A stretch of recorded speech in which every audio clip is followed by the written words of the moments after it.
Halo semuanya, kembali lagi bersama Natali di acara Ramadan Bareng TAP yang akan memandu acara selama 1 jam ke depan. Dan kali ini kita akan membahas bagaimana sih menjadi seorang trainer yang efektif atau handal di bidangnya. Dan tentunya di sini Natali nggak sendirian kok, karena ditemani dengan bintang tamu, cetar membahana yang pastinya ya kan. Dan beliau di sini juga akan memberikan akan menjawab pertanyaan-pertanyaan Sobat Kapital dan Kelas Pro.id terkait bagaimana sih menjadi seorang trainer, apalagi bagi sobat-sobat yang masih pemula nih. Bersama Pak Dede Wahyudianto. Tepuk tangan mana? Yes. Apa kabar Pak? Alhamdulillah baik. Iya, jadi gini Pak. Kan seperti yang kita tahu kalau nggak hanya skill terkait kayak misalnya manajemen risiko atau digital marketing, tapi kan kita juga mungkin bagi Sobat Kapital atau Kelas.Pro.id ini tertarik nih mau mengajar, karena mungkin bagi mereka saya punya kok kemampuan dalam mengajar terkait digital marketing, tapi gimana sih caranya untuk bisa menyampaikan suatu pesan ini agar sampaikan ke para komunikannya kayak gitu loh Pak. Nah, jadi kita langsung aja ya Pak ya pertanyaan ini, karena Sobat Kapital dan Kelas.id ini bener-bener udah penasaran banget nih Pak, sampai udah nge-DM kita nih Pak, banyak banget nih. Jadi mungkin Pak Dede bisa ngejelasin kira-kira gimana sih menjadi seorang trainer yang handal terlebih dahulu, atau mungkin awal-awalnya dulu deh Pak pembukaannya kayak gitu. Oke, makasih Nat. Iya. Jadi kita perlu pahami dulu bahwa yang namanya dunia pelatihan, dunia pengembangan sumber daya manusia itu adalah dunia orang dewasa ya.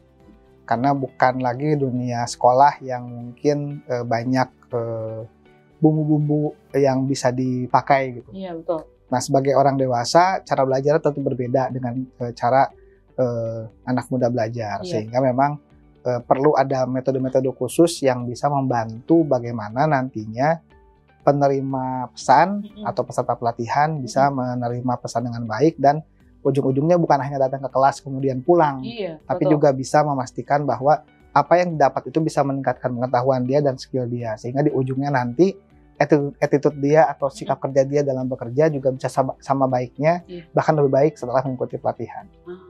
Nah, kalau kayak gitu Pak, biasanya ada nggak sih kayak kelas, mungkin namanya deh Pak, kalau untuk mau jadi seorang trainer ada nama kelas pelatihannya nggak sih Pak? Mungkin Sobat Kapital dan Kelas.id penasaran nih Pak, kira-kira harus ikut kelas pelatihan apa sih untuk menjadi trainer kayak gitu? Sebetulnya banyak ya, ada yang macam-macam sih namanya ya, tergantung dari lembaga penyediaannya. Tapi secara umum kita bisa menyampaikan bahwa pelatihan yang mungkin bisa diambil adalah pelatihan of trainer. Jadi bagaimana menyiapkan kita sebagai seorang trainer. Yang banyak yang umum ya, memang banyak metode yang bisa dipakai untuk melaksanakan pelatihan. Tapi baiknya memang teman-teman kalau ada yang mau ikut melihat basisnya yang memang tersertifikasi oleh BNSP. Ada SKKNI-nya ya terkait dengan lembaga pelatihan atau penyelenggara pelatihan atau pelaksana pelatihan. Jadi kita bisa mengikuti itu, dan ujungnya nanti bahwa kenapa kita harus mengacu pada BNSP ya, standar nasional, SKKNI dan segala macamnya, karena kita ingin menjadi sesuatu yang terstandar dan bisa digunakan secara luas. Iya, benar. Dan sementara mungkin metode-metode yang lain banyak, tapi mungkin terstandarisasinya mungkin belum ya. Mungkin hanya based on best practice atau misalnya hanya based on metode yang ada di luar negeri, karena banyak metode yang bisa dipakai gitu. Nah, dengan adanya mengikuti pelatihan-pelatihan yang berbasis standar kompetensi yang diakui oleh Badan Nasional Sertifikasi Profesi, kita akan menjadi lebih mudah dalam mengaktualisasikan diri kita, karena kita bisa pede bahwa kita tersertifikasi sebagai seorang profesional termasuk di bidang pelatihan. Iya, benar Pak. Karena yang seperti kita tahu ya, kalau misalnya dia bisa ngajar tapi tidak ada sertifikasinya, kan buat apa juga ya Pak ya.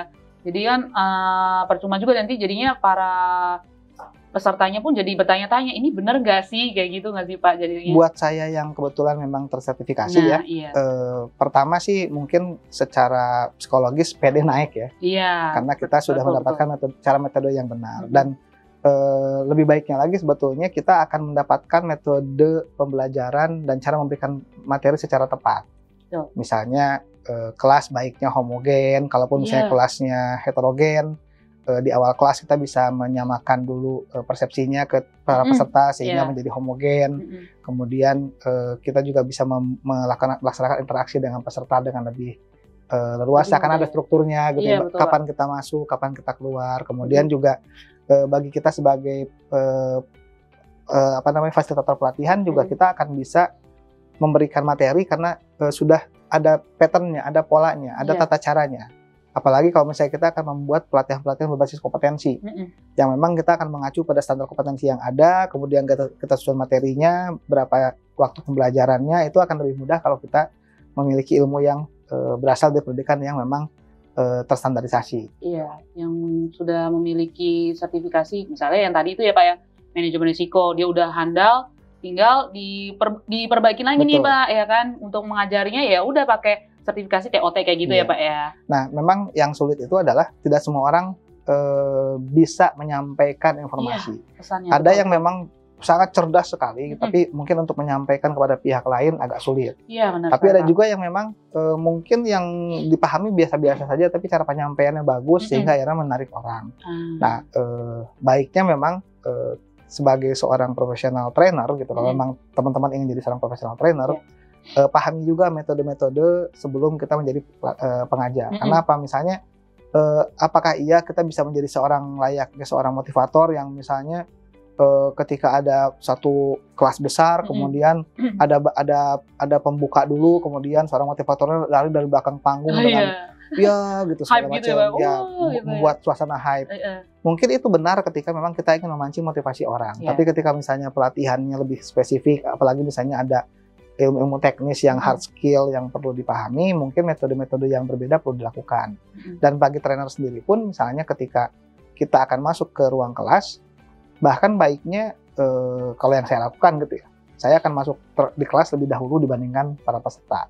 Ya, lebih dulu lah ya Pak ya. Iya, untuk menumbuhkan aura, oh ini ruang kelas seperti ini, sehingga kalau misalnya saya akan mengajar dengan metode yang sudah saya siapkan, metodenya akan seperti ini, dan memang baiknya juga kita sudah tahu dulu peserta sebelum pelatihan.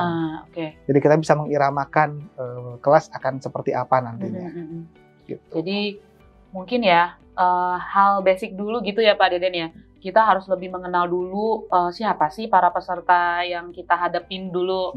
Terus kita harus lebih mengenal suasana kelasnya seperti apa. Jadi ya kita sama-sama nyaman nih Pak ya kan. Jadinya membuat kelas pelatihan atau kelas apapun itu menjadi lebih ceria, terus lebih enak lah. Jadinya kan pesan yang kita sampaikan pun juga nyangkut nih sama para peserta ya Pak ya jadinya ya. Memang yang agak sulit itu ketika pelatihan sifatnya soft skill ya, karena memang mancing kemampuan bawah sadarnya seorang peserta. Betul. Tapi kalau misalnya pelatihan yang bersifat hard skill, sudah ada strukturnya, itu mungkin akan lebih mudah mendelivernya. Mungkin juga belajar sedikit sebagai seorang trainer atau belajar sedikit tentang cara berkomunikasi sudah tepat.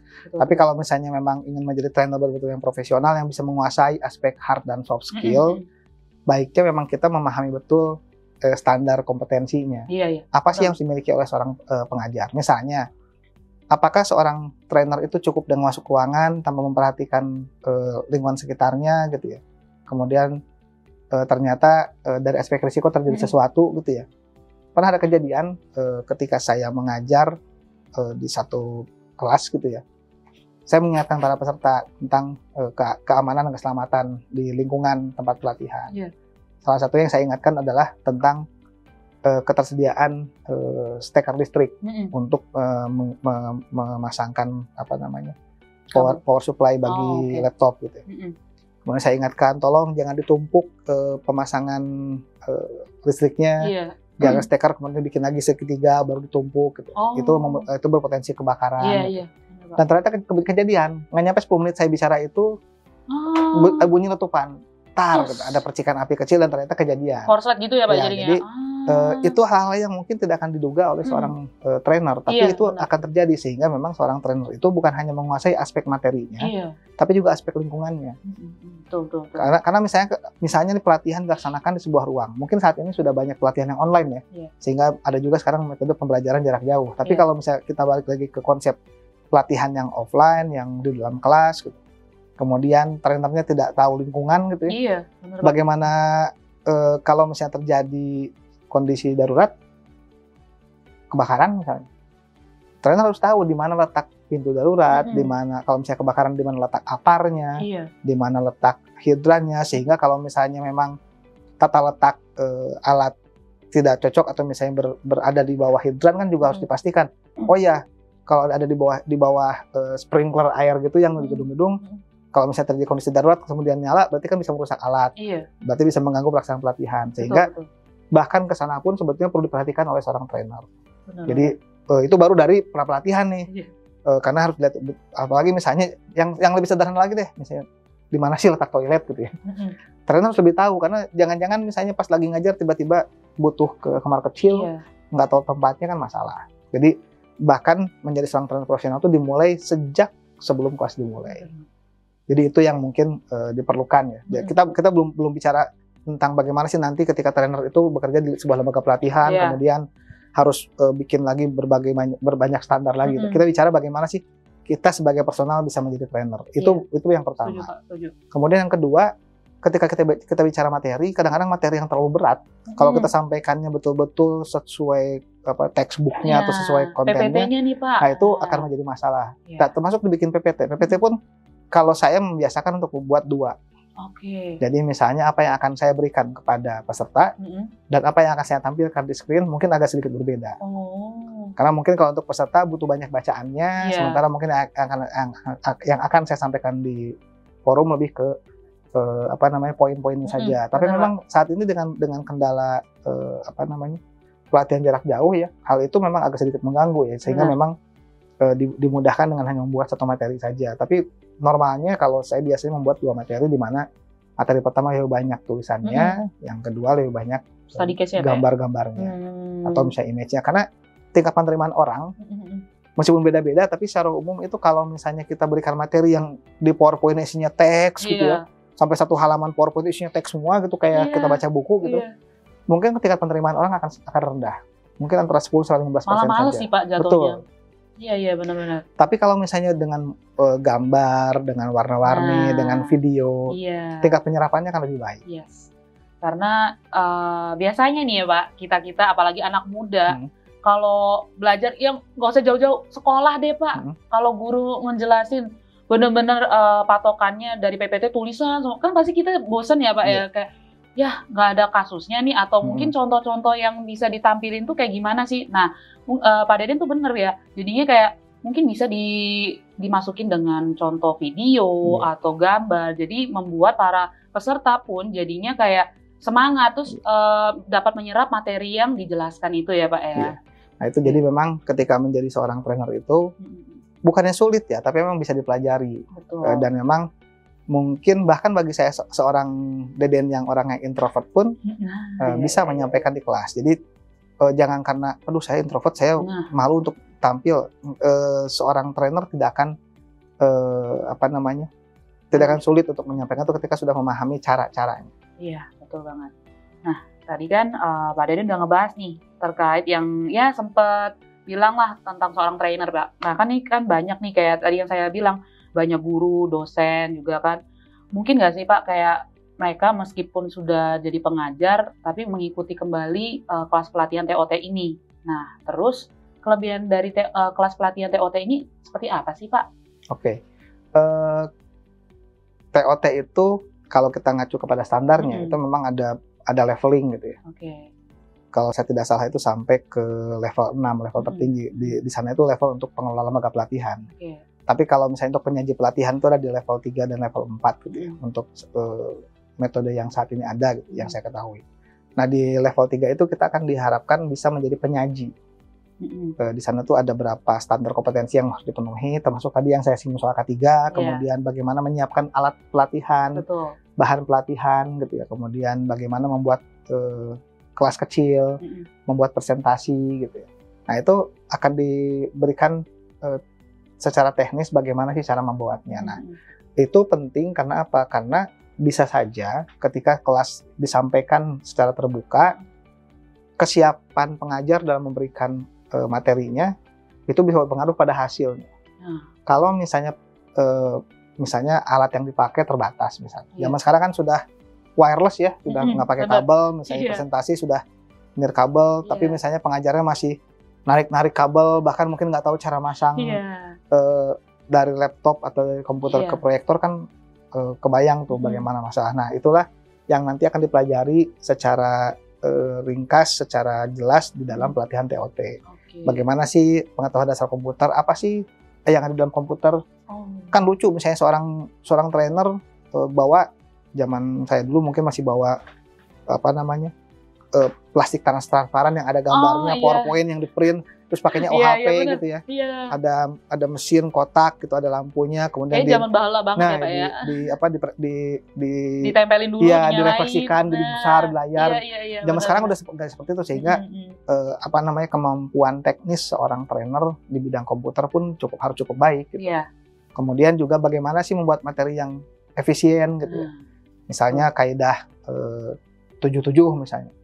Dalam satu halaman PowerPoint misalnya hanya boleh ada 7 garis kata dan 7 kolom kata misalnya, sehingga tidak terlalu banyak tulisan. Atau misalnya bagaimana sih jeda antar slide itu bisa bagus, itu diajarin. Kemudian juga ketika misalnya pelatihan sangat teknis misalnya, hard skill, bahan-bahan pelatihan harus disiapkan juga. Misalnya apa sih?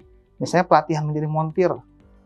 Kebayang kalau misalnya pelatihan menjadi montir, terus diajarkan tentang basic komponen fast moving di kendaraan, terus diajarkan busi, karena modelnya hanya PowerPoint saja. Nih ya busi nih, gambarnya kayak gini ya, adik-adik. Pas gitu. Langsung ininya. Sementara pas bentuk aslinya, loh kok kayak begini? Gitu. Beda jadinya. Beda gitu. Ya, memang ada bahan pelatihan, ada pelatihan yang harus disiapkan, dan itu harus dipahami betul oleh seorang trainer. Berarti secara garis besarnya dalam kelas pelatihan TOT ini tuh mempelajari dasar-dasar yang terlebih dahulu ya Pak ya? Itu nanti untuk di apa namanya, di level 3-nya. Kita sebagai penyaji gitu ya. Penyaji. Tapi nanti ketika misalnya kita masuk ke level berikutnya, kita akan diharapkan bisa menyusun modul. Modulnya berbasis kompetensi tentunya ya. Jadi misalnya bagaimana sih kita membuat buku materi, kemudian buku penilaian, kemudian bagaimana kita menyusun dari standar kompetensi, dari standar yang ada menjadi sebuah materi, kemudian bagaimana mengatur jam kebutuhan pelatihannya, berapa jam kelas yang dibutuhkan, berapa sesi yang diharapkan. Jadi nanti ada lesson plan sama session plan gitu. Diajarin tuh seperti itu kalau nanti kita ingin jadi trainer profesional. Kenapa? Trainer yang baik, dia akan bisa mengatur waktunya. Let's say misalnya pelatihan berjalan 1 hari 8 jam. 8 jam itu 8 jam full, kemudian dikurangi istirahat 1 jam, berarti efektif cuma tinggal 7 jam. Nah 7 jam itu berarti kan kita harus bagi lagi. Ada berapa subjek yang akan kita berikan. Kemudian dari subjek itu, berarti dari satu session itu ada berapa lesson, ada berapa pelajaran. Nah itu dibagi lagi, nanti kita harus bisa mengiramakan harus seperti apa sih menyusunnya. Nah itu kalau misalnya kita tidak punya kemampuan atau pengetahuan di bidang itu, saya yakin pasti akan kesulitan ketika ingin menyampaikan secara tepat waktu dan sesuai dengan yang diharapkan. Makanya mungkin istilahnya kayak bagi pemula lah ya Pak, level 3 dulu lah ya Pak ya. Nanti kalau misalnya udah merasa mantep nih, bisa naik ke level 4-nya. Karena paling tidak kita harus bisa menyajikan. Kita harus bisa menyajikan materi pelatihan secara tepat. Itu dipelajari di level 3 ya.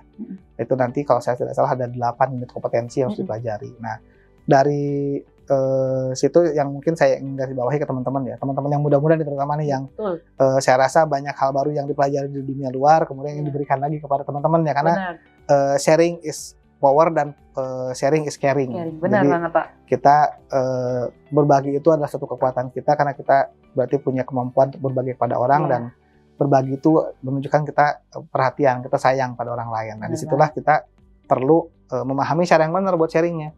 Belajar agama pun harus belajar pada guru yang benar kan, biar tidak menjadi radikal gitu kan. Kemudian juga belajar matematika pun harus pada guru matematika, jangan pada guru bahasa gitu kan. Beda dong jadinya Pak ya. Nah sama, belajar apapun harus pada ahlinya, pada orang-orang yang memang dipahami. Dan untuk menjadi ahli di bidang tertentu bukan hanya ahli dalam hal dia menguasai materinya, tapi kalau bisa dia juga bisa membagikan ilmu tersebut kepada orang lain. Bener banget, saya setuju banget sama Pak Deden, karena mungkin kebanyakan orang dia bisa, tapi kayak gue nggak mau share apapun ilmu gue ke orang lain kayak gitu. Kan padahal kita kan di sini hidupnya nggak sendiri ya Pak ya. Kita itu berdampingan. Jadi nggak salah loh untuk membagikan ilmu-ilmu yang kita punya ke orang lain. Seperti Pak Deden bilang, sharing is caring. Kayak gitu Sobat Kapital dan Paspro.id. Apalagi di bulan puasa kayak sekarang ya. Teman-teman mungkin bisa menggunakan apa yang teman-teman bisa untuk dibagikan ke teman-teman yang lain. nggak perlu yang besar-besar, dari hal yang kecil lah misalnya. Benar. Misalnya teman-teman bisa masak kue nastar dengan enak misalnya. Bagikanlah dalam bentuk tutorial misalnya. Jadikan video, karena saya suka tuh makan nastar. Bener Pak. Itu kue favorit saya gitu. Dan memang saya kangen dengan nastar buatan ibu saya yang nggak bakal saya temuin lagi. Tapi balik lagi teman-teman, ketika misalnya teman-teman ingin menjadi seorang trainer, apalagi trainer profesional, boleh dengan semangat, itu awal yang bagus. Kita punya semangat, kita punya spirit, kita punya passion. Tapi baiknya teman-teman juga tambahkan pemahaman yang kuat bagaimana sih cara menyampaikannya dengan tepat. Jadi jangan sampai kita inginnya berbagi ilmu, tapi yang hasilnya malah mubazir karena ternyata kita hanya menghabiskan energi saja dan teman-teman yang menjadi target peserta tidak bisa menerima pengetahuannya dengan tepat. Ya itu lagi ya Pak ya Deden ya. Kayak komunikasi itu paling utama gitu kan. Gimana sih caranya kita sebagai komunikator menyampaikan pesan ke komunikan dengan tepat. Kayak gitu Sobat Kapital dan juga Classflow.id. Di level 3 juga diajarin loh tentang cara berkomunikasi yang efektif. Jadi bagaimana sih, apa sih yang disebut dengan pesan. Prosesnya ya Pak ya? Iya, prosesnya dijelaskan. Betul. Dan kita juga harus paham ada barrier-barrier tuh dalam komunikasi. Betul. Ada halo-halo, ada efek-efek yang bisa membuat apa yang kita sampaikan itu terdistract, terreduksi, ada noise yang muncul. Nah itu yang dengan kita memahami cara mengajar dengan tepat itu kan bisa dikurangi. Itu yang mungkin perlu. Dan satu lagi mungkin ya, karena memang di dalam pelatihan TOT level 3 yang disediakan oleh Classflow ya. Betul sekali Pak. Itu memang meskipun full online tapi teman-teman akan diberikan pemahaman yang kuat. Bagaimana sih cara untuk menjadi seorang trainer yang baik, yang bisa menguasai forum, yang bisa menyampaikan materinya secara tepat. Mantap. Nah itu lagi. Jadi nantinya diharapkan ya Pak ya, ketika sudah selesai mengikuti kelas pelatihan TOT ini, mungkin Sobat Classflow dan juga Kapital juga bisa menjadi seorang trainer dan dengan itu dia bisa berkomunikasi dengan baik ya Pak.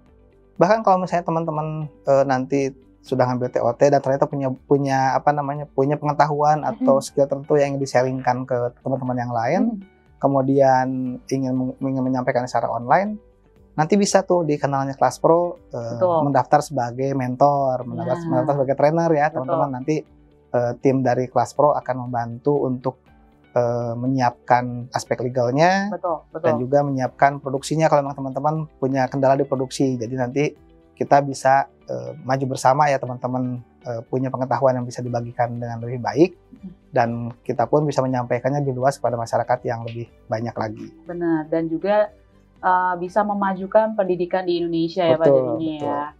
Nah, Indonesia kompeten kalau kata Pak Jokowi ya. Betul. Nah lanjut Pak, di dalam TOT ini kan harus memahami ya Pak ya terkait visual dalam PPT gitu kan Pak. Nah bisa dijelaskan nggak sih Pak, kenapa sih seorang TOT ini harus memperhatikan visual? Gitu. Pertama yang kita bayangkan seperti ini, ada ruang terbuka, kemudian ruangannya sangat luas, anggaplah misalnya sebesar aula, ukurannya 50 x 50 meter. Tapi di sana cuma tersedia layar berukuran 3 x 3 meter, meskipun ada 2 buah. Kalau misalnya trainer yang baik tidak memahami visual, dia akan tetap memaksakan diri menggunakan teks dalam PowerPoint-nya. Bagaimana peserta yang paling belakang bisa melihat? Iya kecil banget. Bahkan mungkin yang depan pun juga udah harus memicingkan mata untuk bisa melihat. Sehingga memang kemampuan itu perlu dipahami juga oleh seorang trainer. Kemudian yang lebih penting lagi juga bagaimana memilih warna misalnya. Kan nggak lucu misalnya ketika ruangan nuansanya kuning, kemudian latar belakang PowerPoint-nya dibuat kuning juga, kemudian teksnya dibuat warnanya misalnya orange. Wah, wassalamualaikum deh tuh, pasti nggak bakal kelihatan gitu ya tambah apa nih yang dipelajari yang gitu ada ya, mata Pak, ya? Yang ada mata audiensnya sakit. Iya, tambah minus Pak jadinya. Jadi harus bisa memahami juga bagaimana sih memilih warna, tipologi hurufnya seperti apa. Jangan misalnya untuk training yang hadirnya misalnya orang banyak, tapi tulisan font yang dipilih misalnya monotype cursiva yang tulisan sambung. Iya. Atau misalnya tulisan lain yang malah berbentuk seperti Latin Pak. Latin yang sulit-sulit yang huruf sambung gitu. Iya, makanya. Kan tidak semua orang punya kemampuan baca dan bisa melihat dari jauh. Tapi kalau misalnya kita buat pakai font-font standar seperti Arial, Calibri, atau yang sebangsanya gitu yang sifatnya lebih ke serif teks itu akan membantu. Nah itu yang perlu dipahami juga oleh seorang trainer. Sampai ke teknis itu loh ya. Iya benar. Jadi jatuhnya kita juga harus bisa memperhatikan hal kecil dalam membuat suatu PPT gitu loh. Jadi kalau ingin menyampaikan materi, meskipun para pesertanya mau muda atau mau tua, kita juga harus bisa detail gitu loh. Biar pesan yang kita sampaikan itu nangkep nih ke para peserta gitu, Sobat Kelas Pro dan juga Kapital. Kayak gitu ya Pak Deden ya? Betul. Oke lanjut Pak. Nah kan tadi Pak Deden sempat colek-colek terkait sifat seorang introvert nih Pak, ya kan. Nah sebenarnya kalau introvert itu tuh bisa nggak sih ngikutin kelas pelatihan TOT ini? Karena kan biasanya seorang introvert itu tuh paling apa ya, istilahnya nggak mau lama-lama nih bertemu dengan orang kebanyakan kayak gitu. Menurut saya itu malah wajib ya. Wajib banget ya Pak ya. Karena apa? Sebagai seorang introvert gitu ya, saya memang lebih merasakan senang menjadi seorang yang menyendiri gitu. Tapi memang ketika saya punya sesuatu yang saya sampaikan, mau tidak mau saya harus berhadapan dengan banyak orang. Nah, tinggal bagaimana kita mengiramakan apa yang kita bisa sampaikan ke teman-teman peserta itu dengan cara yang baik. Jadi kadang-kadang memang yang perlu diasah dari seorang introvert adalah pilihan berbahasa, pilihan kata-kata. Jadi kayak jok-jok humor gitu ya, lelucon-lelucon itu perlu disampaikan. Jadi bukan berarti orang introvert tuh nggak lucu loh ya. Lucu juga loh. Jadi banyak juga orang pelawak yang aslinya introvert, jadi dia di panggung hebat banget. Benar-benar. Begitu selesai manggung dia menyendiri lagi gitu ya. Kayak Mr. Bean kalau nggak salah tuh Itu kan banyak yang seperti itu ya. Iya, jadi benar-benar. yang penting pada saat kita menyampaikan materi kita bisa menyampaikan secara tepat. Jadi bahkan seorang introvert yang mungkin level introvertnya sangat tinggi pun bisa menjadi penyampai yang baik di kelas. Jadi tidak melihat pada personalisasi seperti itu, tapi lebih ke bagaimana sih kita bisa menyampaikan apa yang perlu disampaikan kepada masyarakat atau kepada peserta pelatihan dengan lebih baik. Oke, jadi gitu Sobat Kapital dan juga Kelas Pro. Meskipun kalian merasa aku ini introvert, kayaknya aku nggak cocok deh untuk bertemu orang. Malah justru harus ya Pak ya, wajib banget karena ya itu lagi, kalau kalian tetap merasa nggak mau kapan majunya gitu kan Pak. Jadi harus lebih pede lagi ya Sobat Kelas Pro dan juga Kapital. Kita langsung aja deh, daripada kayaknya kelihatannya ya Pak Deden ya, Sobat Kapital udah penasaran nih gitu loh, mau tahu tentang TOT lagi nih Pak. Nah kita lanjut aja. Menurut pandangan Pak Deden sendiri, biasanya seorang TOT itu kan juga harus mempersiapkan presentasi nih dengan sebaik mungkin, ya kan. Nah, kalau menurut dari Pak Deden sendiri, apa sih yang harus disiapin untuk mempersiapkan presentasi yang baik dan benar kayak gitu? Yang pertama sebelum bicara materi ya, yang diperlukan seorang trainer adalah sikap positif. Betul. Harus punya positive mind, positive heart. Betul. Tidak menjudge atau tidak menghakimi sikap, tindakan atau gaya seseorang. Karena apa? Dengan sikap yang positif, gaya yang positif, aura yang muncul pun juga akan positif. Sehingga peserta pun, apapun yang terjadi pada peserta, kita akan bisa menanggapi secara positif. Karena peserta itu juga banyak yang karakternya, mohon maaf, tester gitu ya. Kadang-kadang dia ngerasa sudah bisa, sudah expert di tempat kerjanya, kemudian ikut pelatihan hanya pengen ngetes trainernya gitu ya. Nah itu juga ada tuh kelihatan lah, misalnya kadang-kadang pertanyaannya challenging gitu, atau misalnya kadang-kadang pertanyaannya remeh tapi neken gitu. Jadi gaya-gaya seperti itu kalau kita sebagai trainer tidak mensikapi dengan positif itu akan jadi masalah. Harus sabar ya Betul. Pak ya. Itu yang pertama, sikap dan pikiran yang positif. Kedua, ketika akan presentasi kita harus paham bahwa gestur-gestur manusia juga akan mengganggu ekspektasi orang terhadap si pengajar. Misalnya gaya, misalnya kita suka kadang-kadang gini, tangan yang seperti ini menunjukkan sikap kita tertutup. Jadi kalau misalnya kita memang dasarnya adalah introvert, dengan gaya begini lebih kelihatan lagi, orangnya introvert. Mungkin gitu, akan lebih banyak defend, akan lebih banyak bertahan. Karena trainer itu bukan orang pintar ya. Jadi kalau saya tuh lebih senang bilang itu sebagai fasilitator. Karena dia punya sesuatu, bisa jadi teman-teman pesertanya itu ada yang lebih pintar, lebih jago di bidang itu, tapi kita sharing sesuatu yang lebih tepatnya. Karena sebetulnya pelatihan itu apa sih niatnya? Yang pertama adalah memang kita pengen dapat sesuatu yang baru. Tapi yang kedua adalah bahwa kita ingin mengkonfirmasi apakah yang sudah kita lakukan sebelumnya sudah benar. Sehingga makanya tadi ada peserta yang memang datar gitu. Iya. Nah, jadi itu yang kedua, gestur harus juga positif. Misalnya gestur yang tangan masuk ke saku terus. Itu juga seakan-akan meremehkan peserta. Iya benar. Jadi kita tangan terbuka gitu. Iya, itu bagian dari bagaimana kita mempermainkan, bisa menyampaikan oh orangnya terbuka gitu. Jadi apa yang menjadi personalisasi si trainer bisa tertutupi dengan gaya yang lebih lebih baik. Kemudian juga pastikan eye contact. Iya, betul. Selalu melihat kepada mata peserta. Kalau misalnya kita memang dasarnya introvert gitu ya, kemudian nggak enak harus bertatapan mata gitu. Ya kita bisa menggunakan luas ruangan untuk berpindah-pindah, tapi misalnya dari kiri geser ke tengah, ke kanan, nggak balik lagi. Itu akan membantu kita untuk seakan-akan kita memperhatikan semua peserta. Meskipun aslinya kita lagi deg-degan gitu ya. Iya benar Pak, benar. Nah kemudian setelah itu selain eye contact, kemudian juga kita pastikan untuk bisa berinteraksi dengan peserta. Misalnya Bapak tinggal di mana gitu. Tadi berangkat ke sini naik apa gitu. Atau misalnya pertanyaan menggelitik gitu. Bapak putarannya berapa gitu.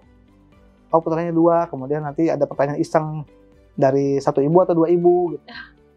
Pertanyaan-pertanyaan joke seperti itu bisa muncul, tapi nggak boleh sara ya. Jadi nggak boleh misalnya pertanyaan-pertanyaan yang menjurus kepada suku, ras, antar golongan, agama, itu jangan sampai muncul. Tapi kalau bercanda-bercanda seperti itu, nanti kita tinggal dengan gestur yang positif akan orang menanggapinya dengan baik. dengan baik dan karena sifatnya bercanda gitu. Itu jadi itu. Nah baru setelah kita bisa membuat sikap yang positif itulah baru kita bicara materi. Materinya mau seperti apa? Yaitu tadi kalau kita di TOT level 3 kita bisa mengacu pada materi yang sudah ada, kita pelajari materinya, kita sampaikan. Paling kita sesuaikan saja materi yang sudah ada sesuai yang sudah diatur oleh lembaga pelatihannya, kita tinggal menyampaikan. Tapi kita harus menyampaikan sesuatu yang kita kuasai. Iya, betul. Berarti otomatis apa? Bukan berarti ketika misalnya satu pelatihan kita di-assign oleh lembaga pelatihan tertentu, kemudian diberikan guidance materinya seperti apa, kita balik lagi, materinya mana? Saya minta dong. Nah, sebaiknya seorang trainer, bahkan trainer di level 3 pun sudah bisa menyusun materi sendiri. Jadi misalnya, jadi misalnya diberikan oleh lembaga pelatihan harus menyampaikan misalnya materi tentang analisa laporan keuangan. Yang harus dilakukan oleh trainer adalah bukan minta dong materinya, tapi pahami apa saja sih item yang harus disampaikan. Dari item-item itu baru kita susun materinya, baru disampaikan. Nah itu yang trainer yang tepat gitu ya. Bukan berarti materi orang itu nggak boleh dipakai, tapi kan originalitas seorang trainer itu akan teruji ketika dia menyampaikan sesuatu yang dia memang buat sendiri. Kebayang kalau misalnya dia pakai materi orang, kemudian apalagi misalnya mohon maaf dengan sangat kurang cerdasnya, nama penulis asli masih ada di situ gitu ya. Kan pertama akan muncul, oh ini tukang copy paste, tukang copy paste gitu, itu akan langsung drop tuh penilaian peserta kepada karena memang pengajarnya. Bukan punyanya si pengajar itu ya jadi Pak ya. Sebisa mungkin harus bisa develop materi sendiri. Benar. Apalagi nanti kalau misalnya masuk ke level 4, 5 dan seterusnya harus bisa bikin modulnya gitu, bukan hanya bikin materinya. Betul. Gitu. Jadi kita harus bisa bikin materi dengan tepat, dan materi tadi sudah disebutkan ya kaidahnya, jangan menggunakan terlalu banyak teks, harus memilih pilihan warna, memilih pilihan tipografi. Karena bahkan kadang-kadang misalnya seperti kalau kita lihat nih contoh yang menurut saya salah satu trainer terbaik gitu ya, atau presenter terbaik itu Steve Jobs-nya Apple gitu, almarhum. Itu kan ketika dia mempromosikan produk Apple gitu, saya sebut aja Apple, nggak apa-apa lah ya, udah kenal ini gitu.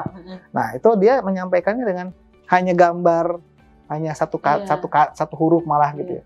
Tapi pesannya tersampaikan. Nah, seorang trainer yang baik juga bisa menyampaikan dengan cara itu. Tapi kalau misalnya kita full hanya menggunakan gambar pun juga kurang tepat. Kenapa? Bisa takutnya materi tidak tersampaikan. Iya, malah bingung ya Pak. Betul, itu maksudnya apa? Gitu. Jangan-jangan ketika kelas selesai yang muncul ditanya misalnya dia balik ke tempat kerja atau dia balik ditanya teman-temannya, kamu bisa ikut pelatihan apa? Oh saya bisa ikut pelatihan misalnya ALK, pelatihan laporan keuangan.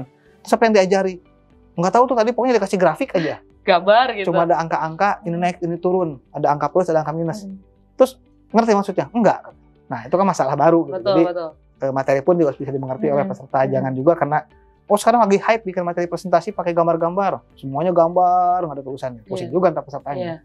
Gitu. Jadi memang harus seimbang ya Pak ya. Dalam membuat materi, tetap ada tulisannya, tapi juga harus ada gambarnya. Jadi bisa pesan yang disampaikan keterima nih sama kita yang ingin mau belajar kayak gitu ya Pak Dan Deden ya. gambar-gambar yang lucu bisa dipakai loh ya. Dengan catatan gambar-gambarnya free ya, free of copyright. Nah, benar. Karena benar. takutnya kan sudah jadi komersial itu kan nanti dipakai oleh orang, dilihat orang ternyata kita dituntut di belakang hari secara hukum. Jadi gambar-gambar pun bisa kita pakai untuk membuat ilustrasi gitu ya. Betul. Misalnya saya di beberapa materi kelas saya pernah menggunakan kartun Minion sebagai ilustrasi gitu, atau misalnya saya ambil potongan dari film gitu. Betul. Itu bukan satu yang tidak boleh, tapi kalau misalnya memang bentuknya video, misalnya kita tulis di bawahnya courtesy atau atas kebaikan dari siapa sumber videonya misalnya. Betul. Atau kalau misalnya gambar ya kita bisa saja kalau kita mau betul-betul detail di ujung pelatihan kita sampaikan bahwa gambar diambil dari mana, kemudian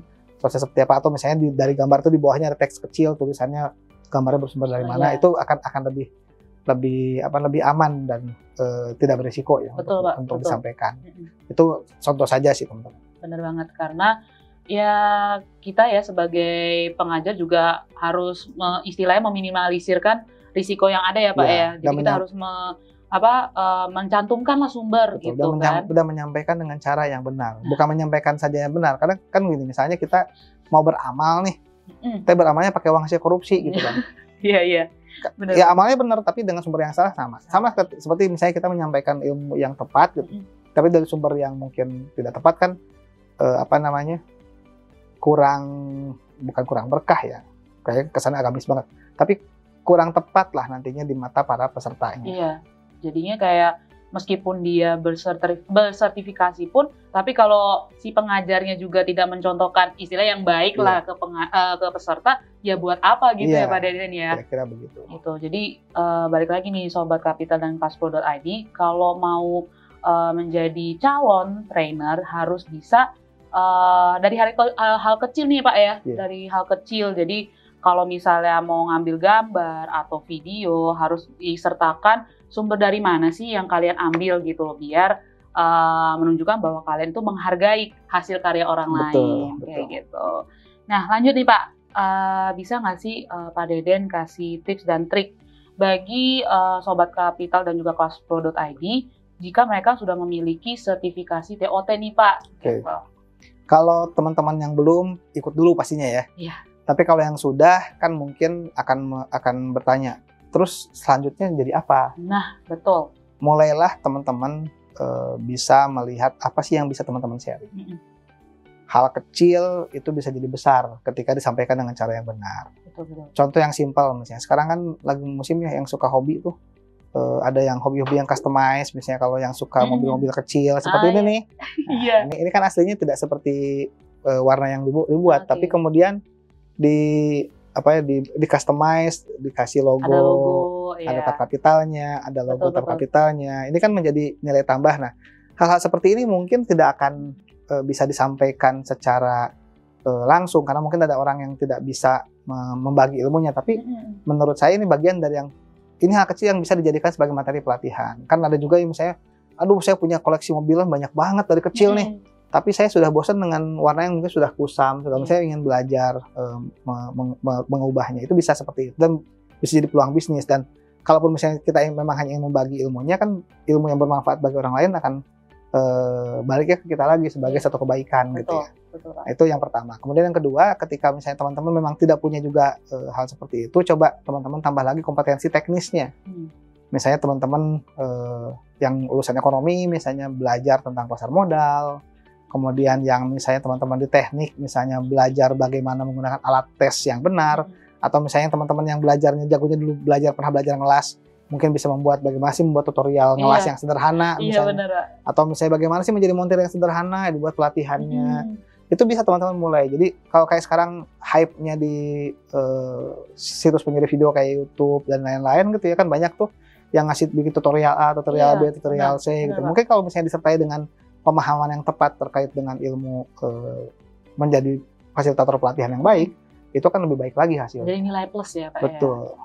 Mungkin itu dulu sih tipsnya ya teman-teman, karena berkembangnya teman-teman ketika sudah mengambil satu kompetensi tertentu, itu baliknya ke teman-teman sendiri. Bagaimana mengeksplor itu menjadi sebuah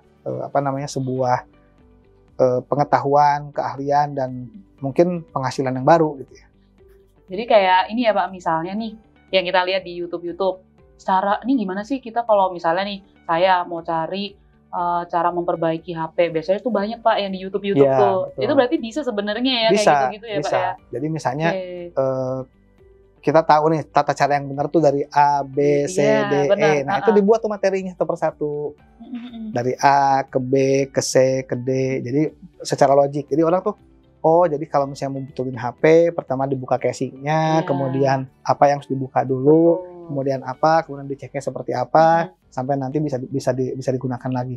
Sudah banyak sih yang sebetulnya sudah disampaikan dengan terstruktur, tapi mungkin kalau misalnya teman-teman bisa memiliki pengetahuan yang lebih terstandarisasi terkait penyampaian materi pelatihan di TOT level 3 gitu ya, itu teman-teman akan lebih bagus lagi hasilnya. Iya, benar banget Pak. Karena yang seperti kita tahu nih ya, Sobat Kelas Pro dan juga Kapital, di media sosial itu udah banyak banget sih Pak yang kayak dia memberikan ilmunya melalui video atau melalui mungkin kayak kelas-kelas kecil kayak gitu. Tapi mungkin ya itu dia bingung nih gimana sih ya untuk bisa menggait audiens yang lebih gede lagi. Nah, contoh ya dengan cara mengikuti kelas sertifikasi TOT ini ya Pak Deden ya.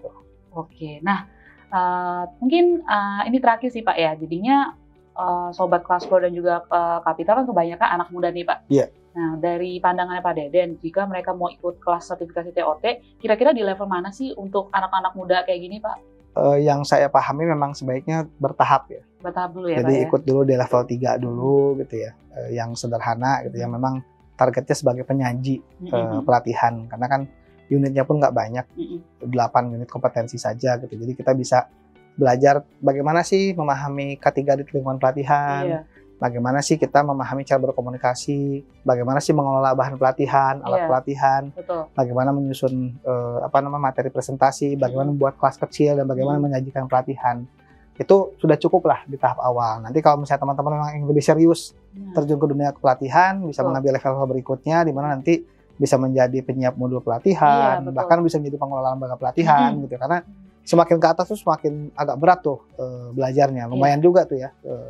Saya mendalami itu sampai ke level-level di atas level 3 itu agak lumayan banyak waktu yang dikeluarkan, tapi itu bermanfaat sekali ke saya sebagai pengelola lembaga pelatihan. Benar banget. Jadinya memang harus berawal dari bawah dulu nih ya Pak, sebelum langsung ke level yang paling atas. Bayi pun merangkak dulu baru jalan kan, tidak lalu terus tidur gitu kan. Jadi perlahan tapi pasti, karena saya percaya proses itu harus diikuti. Nggak ada yang instan, nggak ada yang langsung jadi. Kalaupun ada yang langsung jadi, saya yakin tidak akan sustain, tidak akan berkelanjutan.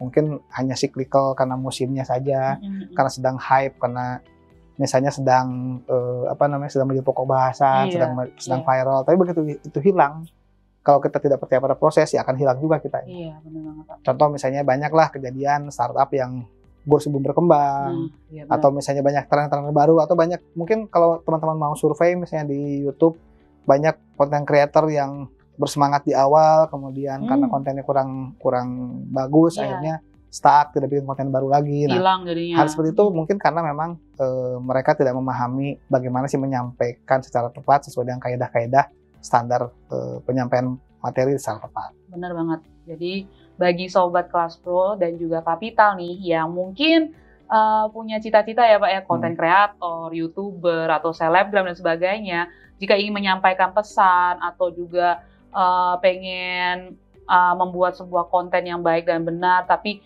biar audiens juga menerima dengan baik, ya harus ikut kelas pelatihan sertifikasi TOT ini ya Pak Deden ya. Karena misalnya yang sederhana deh, sebelum kita bicara soal materi, kadang-kadang pilihan kata ketika kita bicara juga bermasalah. Misalnya kita sebagai trainer muda, kemudian audiens kita banyak yang senior. Nah, benar. Kemudian kita dengan enaknya menggunakan kata kalian. Kan enak banget ya Pak. Nah, itu kan bagi peserta yang senior akan merasa, wah saya kok tidak dihargai, saya kok lebih rendah gitu. Betul. Tapi kalau misalnya kita menggunakan kata-kata yang lebih tenang gitu, misalnya bapak-bapak, ibu, atau misalnya kalau memang setara umurnya teman-teman atau saudara-saudara gitu, mungkin akan lebih bisa diterima. Nah, benar. Dari hal sesederhana itu juga kita harus bisa belajar bahwa menjadi trainer itu bukan sesuatu yang mudah, tapi bukan juga sulit karena bisa dipelajari. itu Iya, intinya. balik lagi ke attitude-nya lagi ya Iya. Pak ya. Oke, mungkin terakhir lagi Pak, sebelum kita menutupi acara Ramadan Bareng TAP, mungkin Pak Deden bisa kasih motivasi nih bagi Sobat Classflow.id dan juga Kapital yang punya cita-cita sebagai seorang trainer yang handal nih Pak. Oke, buat teman-teman yang berminat menjadi seorang trainer profesional, yang pertama adalah niat berbagi dulu. Memang kita senang berbagi, munculkan itu sebagai niat, munculkan itu sebagai semangat. Dari situ kemudian kita pelajari cara membaginya. Kemudian setelah kita bisa membaginya, bagikanlah dengan cara yang benar. Betul. Jadi niat dulu, kita ingin menjadi manusia yang bermanfaat bagi orang lain, berbagilah dengan baik, kemudian pelajari cara berbaginya. Pelajari cara-cara yang benar untuk berbagi tersebut. Apapun itu ya, tidak hanya pelatihan. Dan yang terakhir, bagikanlah dengan benar kepada orang yang tepat. Benar. Jadi jangan sampai juga misalnya kalau kita bukan trainer profesional ya, kita misalnya senang berbagi pada orang, kemudian kita memaksimalkan media sosial, tapi berbagi dengan cara yang salah, mungkin orang bisa salah menerima. Iya. Apalagi kalau misalnya kita jadi trainer profesional, salah kita menyampaikan, pasti akan juga hasilnya tidak optimal. Benar banget. Jadi itulah ya, semangat untuk berbagi, pelajari cara berbagi yang benar, dan sampaikanlah dengan cara yang benar. Betul banget. Dan Gitu. juga kalau bagi Sobat Classflow.id dan juga Kapital yang ingin mengenal lebih dalam terkait apa yang dipelajari TOT, bisa langsung aja ikuti pendaftaran di Classflow.id, karena di Classflow.id sudah membuka kelas pelatihan sertifikasi TOT. Jadi tenang aja buat Sobat Classflow dan juga Kapital yang pengen banget menjadi seorang trainer, langsung aja deh daftar. Atau mungkin informasi lebih lanjut bisa langsung tanyakan ke admin di Instagram di @tapkapitalindonesia atau di @classflow.id. Seperti itu Sobat Kapital dan Classflow.id. Nah, dan sebelumnya terima kasih buat Pak Deden yang sudah meluangkan waktunya. Soalnya teman-teman nih, asal kalian tahu kalau Pak Deden tuh sampai meluangkan waktunya saking sibuknya datang ke sini. Coba bayangkan puasa-puasa gini. Coba tepuk tangannya mana teman-teman? Gila, gokil.